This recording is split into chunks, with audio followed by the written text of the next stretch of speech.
Is there a future where Kyle Connor becomes a Detroit Red Wing? Let's chat about that on tonight's episode of Locked On Winnipeg Jets.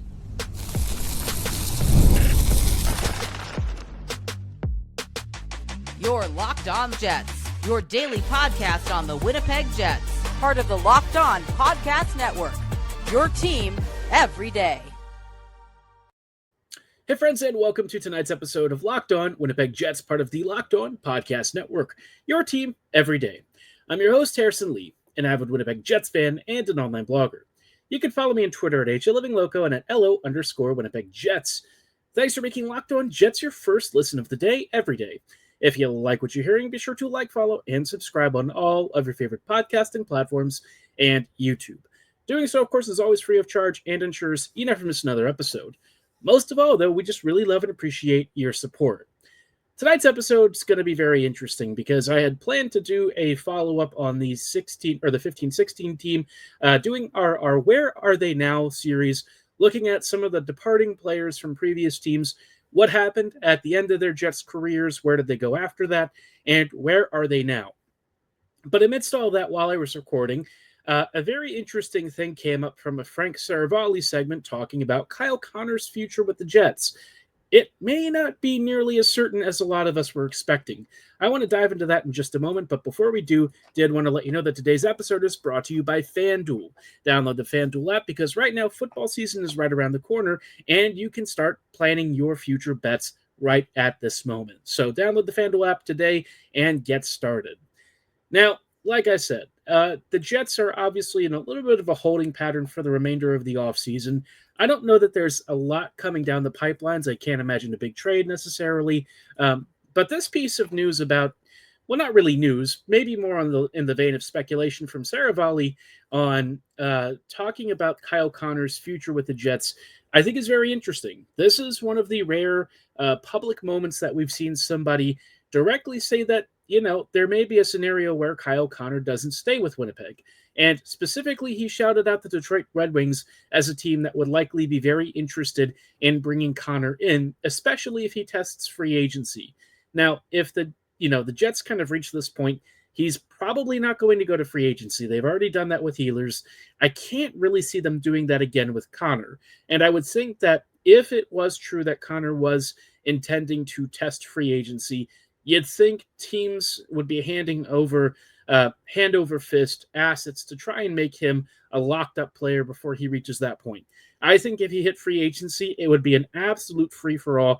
Everyone would be after him. It would be kind of similar to the Mitch Marner race where, so many teams were trying to compete. And really, the Vegas Golden Knights were the ones that ended up emerging the favorites. Now, Connor might have some real incentive to sit this one out and wait, right? There's the scenario where he resigns this offseason, and I still think that's pretty likely. I don't know if I have a gut feeling on it, maybe 85 to 90% likely that it happens that way. But, he could sign a 6 or 7 year, $12 million deal, maybe even 8 years. It would be very expensive, but the thing with Connor is that if he waits one more season, the cap is going to only go up, and he could potentially cash in even further towards the end of his career and guarantee maybe one extra year of salary, which is a pretty big deal for a guy in his position, right?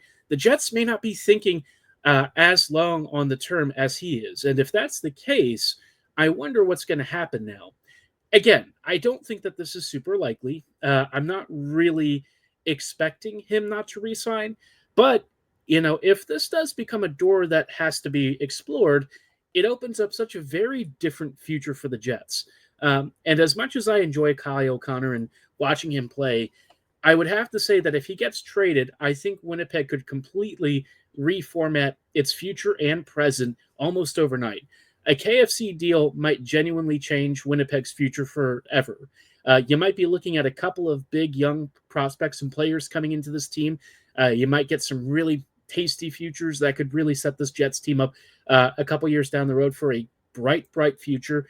I really feel like there's a ton that Winnipeg could get out of this, and it might really rebalance Winnipeg's offense for the better. And I know, there's no getting around the fact that if you remove Connor right now, as is, the team's going to take a step back. It just is the truth. But you could potentially try and counterbalance that by plugging in more pieces of higher end skill up and down the lineup that maybe in a couple of years will really become special. But they can at least contribute really well now, even in more limited states, so that the loss of Connor maybe doesn't feel as stinging immediately. But again, do I think that this is likely to happen? No. I still think the overwhelming favorite outcome is that the Jets and Connor come to an agreement.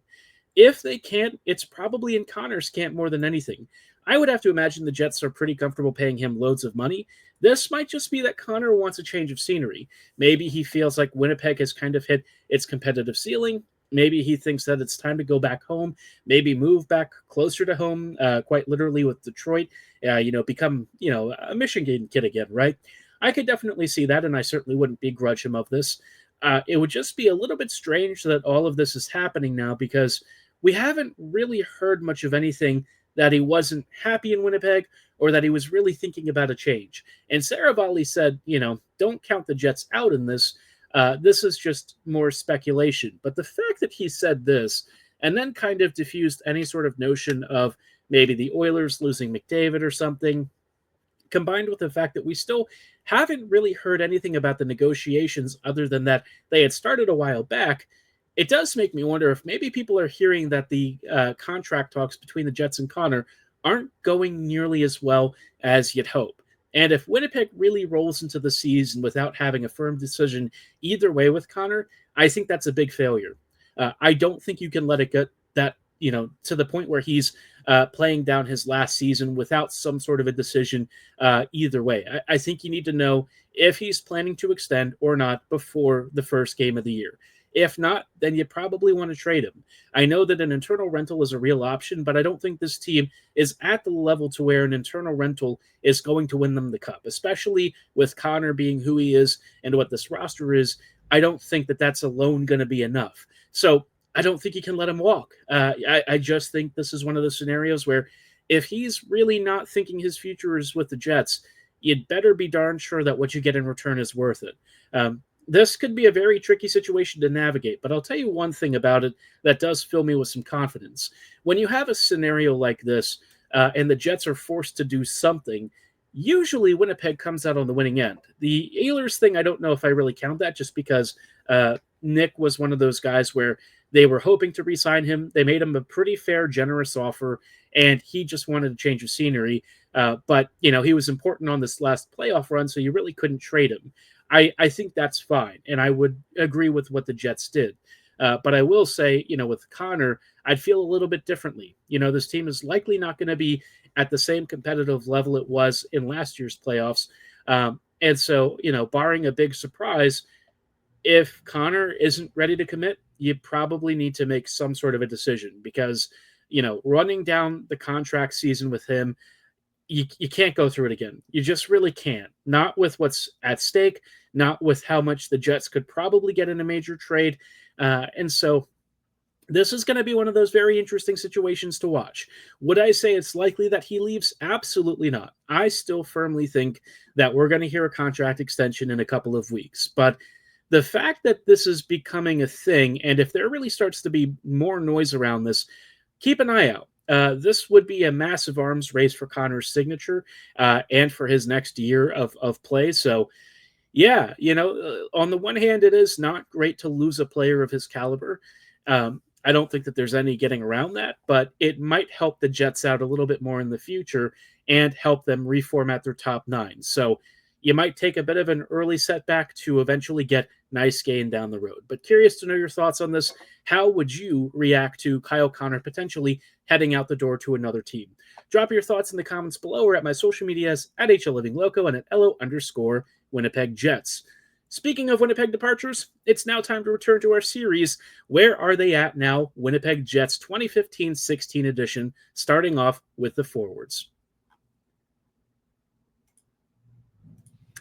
August 26th is officially FanDuel Futures Day, a brand new holiday for football fans who live for bold predictions and preseason hunches. For just 24 hours, FanDuel is giving you deals on NFL season predictions, so whether you're calling your MVP, eyeing a long shot division winner, or ready to crown your Super Bowl champ before Week 1 even kicks off, this is your moment. I'm taking my champion, the Ravens. I know I'm a homer. I have to choose the Ravens, but also the Ravens just have the best team in the NFL. At this point, it's bowl or bust, right? If they don't win this year, I don't know if it's ever going to happen. But this would be a good time for you to cash in on that eventual victor because, this is going to be Futures Day. You've got a great offer. And you should visit the FanDuel app today and start planning your futures bets right now. FanDuel Futures Day is one day and one day only, so FanDuel, play your game and win big. Hey friends, and welcome back to this episode of Locked On Winnipeg Jets, part of the Locked On Podcast Network, your team every day. Now that we have chatted a little bit about the uncertainty of the Kyle Connor deal, obviously, I wanted to return back to a series that I've been kind of enjoying going back down memory road with.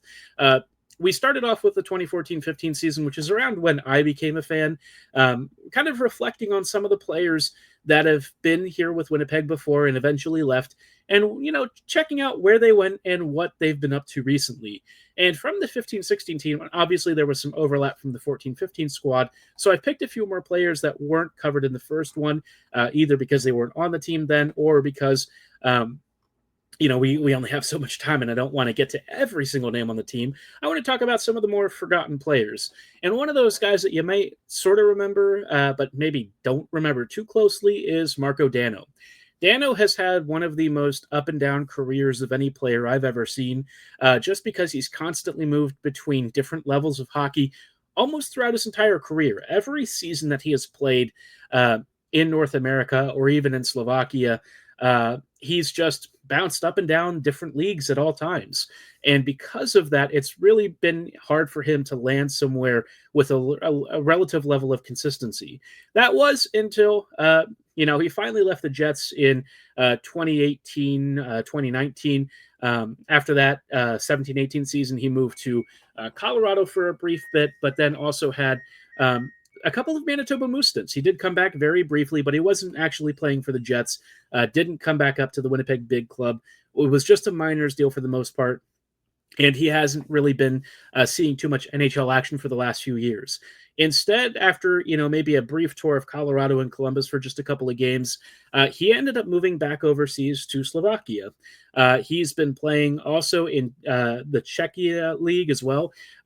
He ended up moving to Trinec, I think is how you pronounce it, Osolari Trinec, and he's been playing there for the past couple of years. He's still playing there as far as I know. He's preparing for this upcoming season, so I think has a fair few years left of his career. He's only 30 years old. He's still fairly productive. Past year or two for him in Czechia hasn't exactly been amazing, but this is a guy who's had a nice cup of tea at the NHL level. He's still got some nice scoring ability and speed. I would always hope that he'd become maybe a little bit of this middle six wonder player for the Jets, but Dano being a more undersized guy in some ways, though maybe not as small as people think he is. A lot of folks thought he was soft and didn't win battles and wasn't enough of a pest. Honestly, though, I always thought he was a really skilled forechecker, and it's kind of a shame that he didn't really get, in my mind, a consistently fair shake at the NHL level. So I do miss him in some ways. He was kind of a cool little utility player, but he has, gone back to Czechia and seems to be doing pretty well there. So all props to him. Another guy who actually had a bit of a back and forth with Russia and then back to North America very briefly. We all remember Alex Burmistrov. Burmistrov, was a Jets player many, many years ago and a Thrashers draft pick as well. Really had tons and tons of skill. And then, from the Noel era to the Maurice era, it definitely declined. He had a couple of years in the KHL before coming back to the Jets around 15-16, and things, of course, didn't really go super well. And in his return stint, we all kind of remember, just not particularly impressive. He did have, one more season after he left the Jets in the NHL. He moved to Vancouver for a year, and then at the end of that, just went back home to Russia. And he's been playing with a couple of different teams over there for several years, Akbars Kazan, and most recently, Dynamo Moscow. Obviously, I think he'll have some level of role at the KHL level going forward, at least for another year or two. I don't know what his current contract status is, but I believe he's still signed with Dynamo. Would expect him to be at least getting a few minutes. He hasn't really been lighting it up there, though, so maybe his game is starting to slow down to the point where maybe, Burmistrov isn't really going to get too many minutes and is perhaps going to be closer to retirement. He is 33, so he's not as young as he used to be. And, obviously, I wouldn't say like under a half a point per game at the KHL level was awful, but yeah, he's probably on the downswing of his career, and it might be getting closer and closer for him to hang it up. So we'll have to see if he keeps playing past this year, but I think my favorite Burmistrov moment is still the penalty box thing. And if you've seen the GIF, you've seen the video, you remember when it happened. Still one of the funniest Jets moments in Winnipeg history. Great video. You have to look it up if you've never seen it. Another guy that was also on the team, but is actually still playing in the in NHL right now. It's Yoel Armia, one-man army. He is still plying his trade, although the past couple of years he's sort of been bouncing between the NHL and AHL. Armia had a very interesting career trajectory where it was clear that at the lower levels he had loads of skill, and he would show it every once in a while with the Jets, but it wasn't really consistent enough to where you felt like he was a bona fide top sixer. If I were to look at his game now, I do think that, had he been in this era of the Jets, he actually would have been a really big favorite of Arniel. He's a fun forechecker. He does have notable size and skates pretty well. But, there were some, how do I put this, deficiencies to his game that maybe limited just the amount of sheer upside that he had. Sometimes it was the decision-making. Sometimes he was a little soft on the puck. That was sort of back then. Still has had a fairly successful career as a middle six guy, has spent most of the last several years with the Montreal Canadiens organization. In fact, he basically was just there for most of the last 6 or so years. Finally moving to the Kings, though, now. He's joining a new org for the first time in like 6-ish years. That has to be a little bit of an adjustment period for him, I'm sure. Armia does kind of feel like a guy I could see carving out a nice role in LA, though. They like those bigger, hittier guys. And I wouldn't say Armia is like crazy physical, but he's got size and he skates well. So they seem to make these guys play a really up-tempo shot, generating play style that's kind of boring because it's low danger, but it gets the job done. So maybe he'll find a nice role there and perhaps have a little bit of a career resurgence. But he's still going, still seems to be doing Armia things. I'm sure we'll be seeing a little bit of him in the Western Conference this year. So, yeah, it wouldn't shock me if one day he somehow ends up at a trade deadline acquisition back to Winnipeg somehow, because Winnipeg just seems to not really be able to get away from their old former players. Now, one guy who's definitely not coming back, though, that's Chris Thorburn. Thorburn retired after the 18-19 season in St. Louis. Really didn't play too much after he left the Jets, and as far as I know, has mostly been keeping things pretty quiet. I haven't heard him really doing a lot of coaching stuff as far as I know.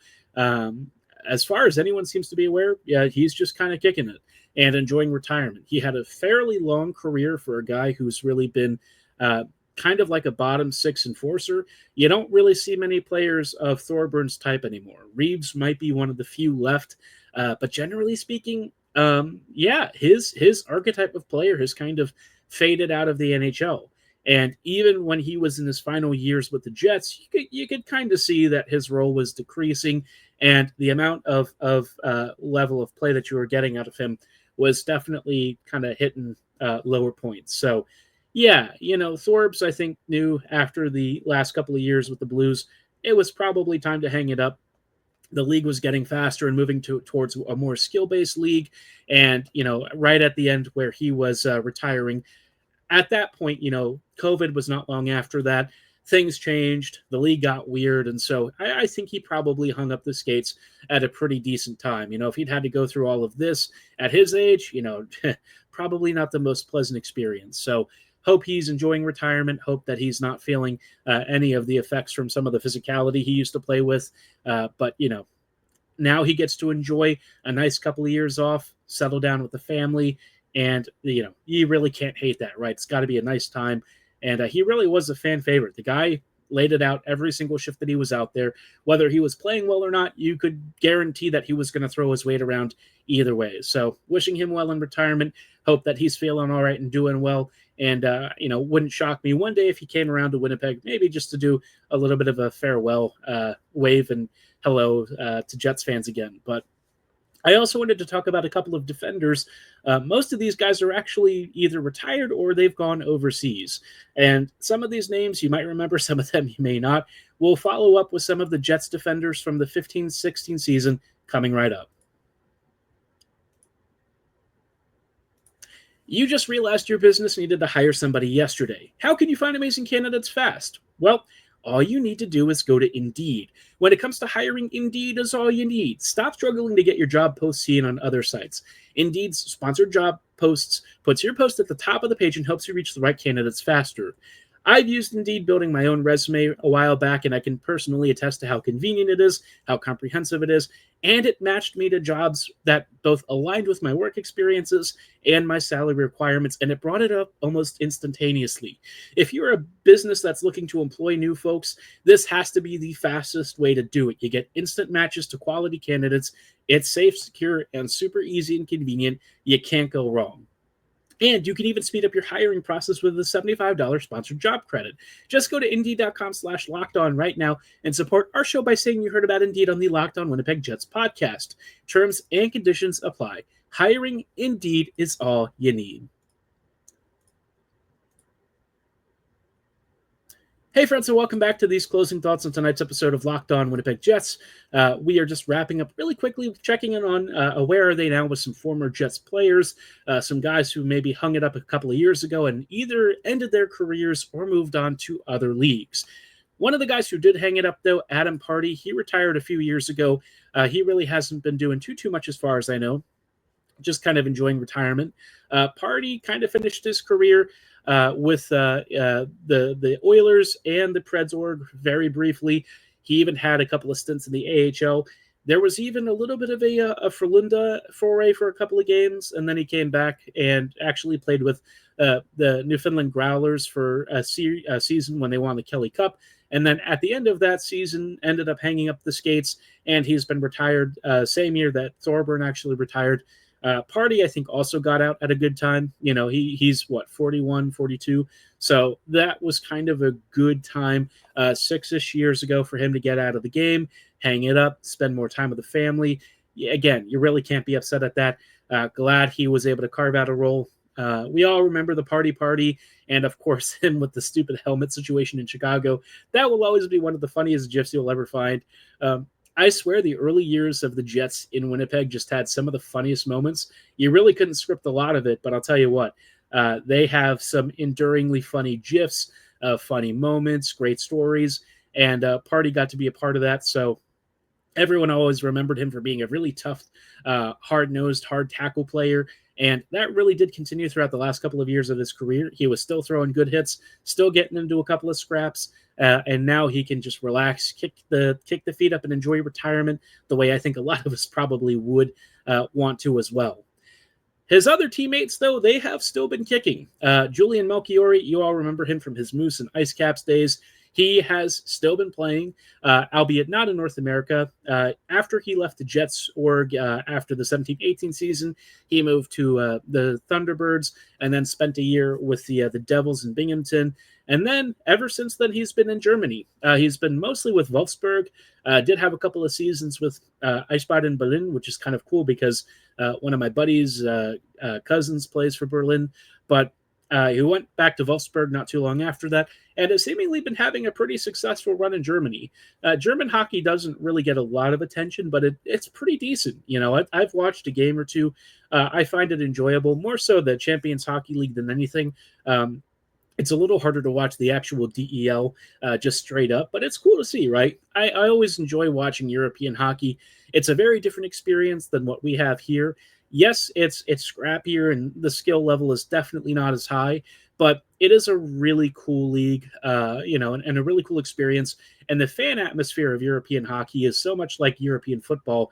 It's just so unique, so special. I highly encourage you to check it out. And maybe you'll even catch a few more former Jets. I know at one point, I think Kosmachuk was over there as well, maybe in Germany. I don't exactly recall where he went. But there's a few guys like that maybe had more successful AHL careers and parlayed that into fairly prominent European forays. And Melchior is one of those guys. He's even worn an A for Wolfsburg at one point. So as a Dortmund fan, I can't really say I support Wolfsburg, but, happy to see Melchior still doing well, still playing a lot of games out there. And he probably has a good couple of seasons left based on the performances that we've seen. He'll get to decide when he wants to hang it up. Another guy who maybe is a little closer to the end of his career, and if he hasn't already hung it up, in fact, he may actually have retired recently. It's Paul Postma. I haven't seen too much from him recently. I thought I saw he might have retired not too long ago, but I could be mistaken about that. It is showing that he's still under contract, as far as I know, with Dusseldorfer. But after he left the Jets in 16-17, he went back to Boston for a little bit, spent some time there, just a season with the Bruins and the AHL squad, and then ended up going to Russia for a couple of years, which, didn't really seem to have too much success in the second season there.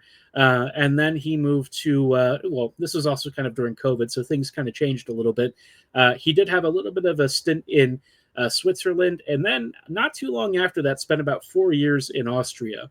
I have never watched Austrian hockey. I know we've had some Austrian players filter in, but seemingly he had a very good run in Austria. It was around a 30-point player per season, so playing on the blue line, putting up those kind of numbers. And, I would actually say he was fairly underrated as a Jets defender. Kind of not a bad way to go, right? He did have one last year here with Dusseldorfer. I think he's still there, but again, not super easy to find a ton of information on it. Any reports are generally in German, so whether he's retired or not, he's had one heck of a career, and getting to finish it out in Austria and Germany is probably pretty nice. Having been to Germany, I have to say, listen, just go over and watch some European hockey, explore the cities out there. It's a ton of fun. It's a great different change of pace from North American hockey. And when we got to see the Olympic hockey a couple of years ago before the NHL renewed their relationship, it was kind of fun. You got to see some of these guys on some of these teams who normally would never get a shot to represent their nations actually show up and play, and it was pretty darn cool. So maybe in between we'll have some smaller tournaments and things where we'll see more of that down the road. But yeah, cool to see some of these guys still playing in Europe. European hockey is such a fun experience. Again, not on the same level as what we have here, but it is pretty cool, and you'll enjoy it, I promise you. So curious to know how you feel about this. Are there any players you wish you'd seen before they ended up departing the Jets? Are there any guys that you would love to have back? Drop your thoughts and comments below or at my social medias at HLivingLoco and at LO_Winnipeg Jets. Next week, we'll pick back up with the 16-17 season, followed by a couple of others. I'm not going to go all the way to 24-25. I feel like, the past couple of years, we probably know where folks have been, unless there's maybe an obscure player or two. But otherwise, let's focus more on some of the older teams, right? I don't think too many people are curious to know what's happened to Yona Luoto or anything like that. So stay tuned. We'll be back next week, but thanks so much for listening. Have a great night. And as always, go Jets, go.